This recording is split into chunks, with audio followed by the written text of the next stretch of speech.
this leads us to another theological point, and that is the issue of good omens.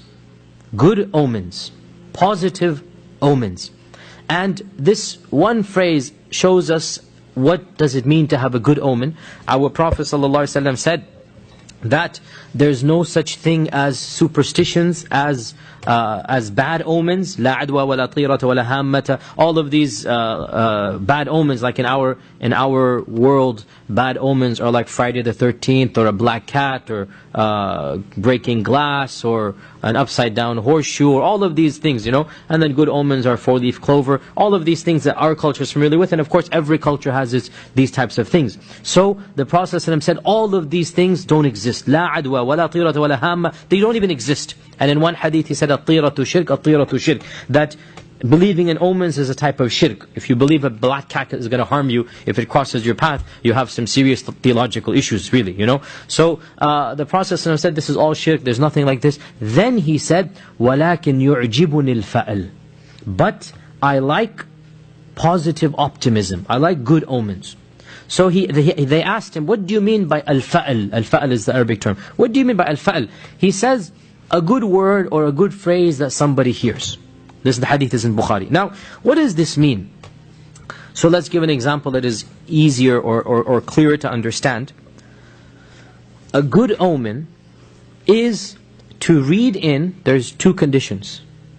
Number one, a positive sign, a positive message. Number two, that is linked to Allah subhanahu wa ta'ala. If these two conditions are met, then a good omen is recommended. And it is something that is a part of our religion. And a good omen is nothing other than being optimistic in Allah. That's really what it is. A good omen is being optimistic in Allah. And an example of a good omen that perhaps our culture will understand, and I can assure you this example has never been found in any book of fiqh, because this is a culturally relevant example. If one of us is making dua on a cloudy day, and we're making dua, then we open our eyes and we look out the window and we see a beautiful rainbow. If we say, this is a sign from Allah that I should cheer up and that my dua will be answered, there's nothing wrong with that.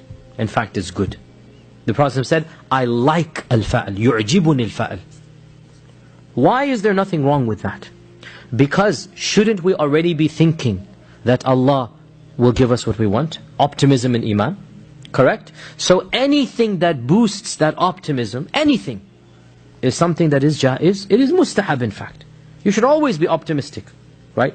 So anything that you read as a sign, as a positive sign, right? Suppose it was cloudy, you make dua and the sun comes. So the sun is a type of brightness. So your heart always feels, happier when you see the sun after a cloudy day. It's like your heart goes up. If you say, oh, this is a sign that my problems will diminish, like the clouds, and the help of Allah, like the sun, will come in upon me, no problem. It's okay. In fact, it's good. يُعْجِبُنِي الْفَعْلِ. And one of the examples of the seerah of the Prophet is exactly here. Suhail comes from the root that means to make things easy. And when Suhail came, the Prophet ﷺ said, Suhail has come, Allah has sahula, Allah has made things easy for you.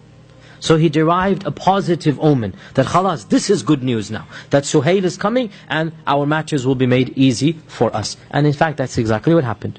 That when Suhail came, finally the impasse was broken. Right? The multi-days keep on going, finally it is broken. And there are so many other things that are said. One of the examples that one of the Sahaba gave, so there's a name in Arabic called Wajid, and Wajid means wajada, the one who finds. So one of the Sahaba said, imagine you're lost, or you lose something, and you're trying to find it, then somebody calls out to his friend, Ya Wajid, Ya Wajid.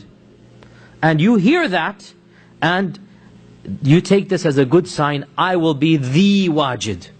Does that make sense to you? I will find what I want to find. Because wajid linguistically means the one who finds. And somebody's calling his friend who's called wajid, oh, hey wajid, come here. And then the man who's trying to find something, a lost item, he says, this is a sign from Allah, I'm going to be the wajid now. I will find my thing.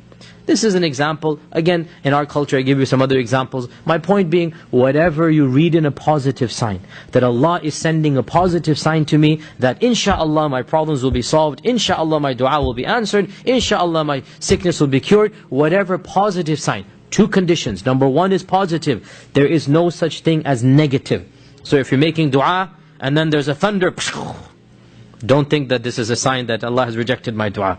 Doesn't work that way, okay? There's no opposite, okay? And then of course the second sign, or the second condition, you must link it to Allah.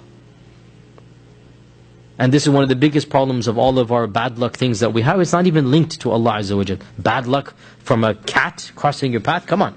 I mean, how foolish is this, right? Where is that coming from? So, only positive and then linked to Allah subhanahu wa ta'ala. In any case,